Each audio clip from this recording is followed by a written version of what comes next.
Miss Jarvis. Mr. Collins. How are you doing? I'm doing fantastic. Glad to be back in front of the camera. We're in purple. We are? Yeah, because we're filming on Friday, but then we're a purple day today. It is. I like your shirt, it's so purple. Thank you so much. So, Miss Jarvis, the theme for the week, by the way, is at Belwood Park, we study effectively for assessment. We prepare effectively for assessment. We're getting ready for it. Yeah, all the good things. Can I ask you, Yes. how do we do that? Well, I mean, one big thing for me is looking after yourself. You've got to look after your core basics before you can even get to that learning stage. So for me, making sure you're really well rested, you get good sleep, you've had a good meal that day. Yes. You're very hydrated. Dehydration can cause headaches and all that bad stuff. So make sure you've had plenty of water that day, and then you'll be on your way. Now that's good from a almost like a physical level. Sleep well, eat well. Yeah, totally. Now, what about if you've got an exam coming up? How do you study for it?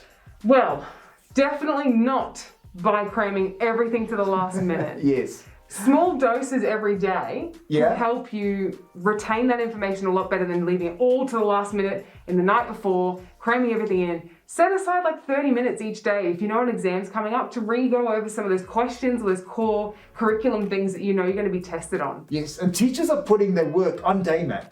Yeah. So you can always go to Daymap, go and look at what the PowerPoint said. If you missed out on a bit of work, catch up. You can do that. Totally. And I know with my PowerPoints, I put some of the cheeky answers in the notes. So if you can't remember something, the teacher might have left you a little bit of helping guide in the note section as well. And what about an assessment? Like you're doing a research paper of some sort or an experiment.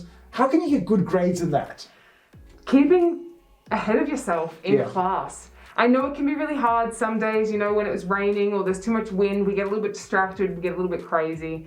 Trying to keep on track of everything, because I guarantee your teachers are there to help you. They're chunking things down, taking it step by step. I know with my English class, we're working small paragraphs at a time. So if you miss out or if you're falling behind one lesson, it can make it really hard and it becomes like a massive assignment that it should be something that kind of you just nibble away at every day.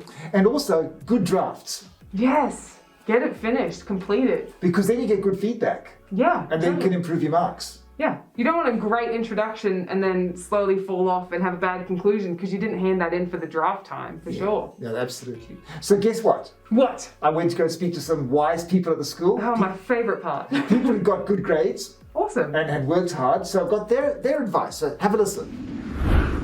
How do you prepare for assessment? I kind of just look at my books and make sure all my homework's done, and I email my teacher if I don't understand the subject. Well, I make sure I read over all of my notes and make sure that I study. I try every night, I try to get at least an hour of study every night, especially a couple days before the assessment. Before an assessment, I plan it out. I see when my assessment is, and then I start revising any work that we've gone through throughout the term. Revise and, believe in yourself. If you don't really understand the subject, then ask questions. Always ask questions. That's great. Well done. Thank you, Maddie. That's okay. How good was that? Amazing. Words of wisdom, as per Words usual. of wisdom. God, I love that so much. It's just so much fresh wisdom that comes from our students. Yeah. So, Miss Jarvis, this week, we've got, things have happened. The building site is up and going. It is. I've seen all the fencing everywhere, but I've seen some really well-behaved students as well respecting those boundaries, which has been great to see. So we've moved some people around. So listen to what your head of year says as to where you should be going. I know the 8s are now up at the P&O block courtyard. The 9s, 10s, 11s are in a different area. So listen to what your heads of years and your deputies have said and just follow those instructions.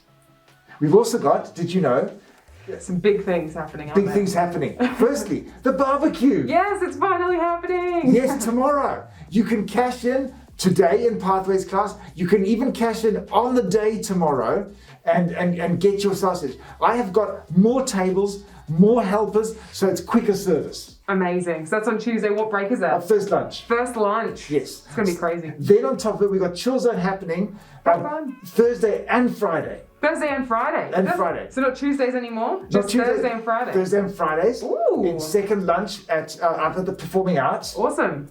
I've got some new rewards happening for cash-in. It's looking good. I'm very excited. There's so much going on. There's so much going on. And finally, week 10. I'm giving you a sneak peek at what we're going to be doing. We've got an inter-house competition for all sorts of things happening during the lunch times in the different lunch areas. So stay tuned. It's going to be really fun. The performing arts will be open. We've got lunchtime sporting activities and fun activities in all the different areas. And it's going to be a blast. That sounds amazing. I'm so excited for it. It's going to be good. Anyway, guys, thank you so much for listening. And we'll see you next time. Miss Jarvis, help me out. Don't forget to. Well, don't forget to like and subscribe. Yes. You can see us in your pathways, maybe your assembly if you're lucky, Facebook, and on YouTube as well. Until next time. See you later. Thank you so much. Bye-bye.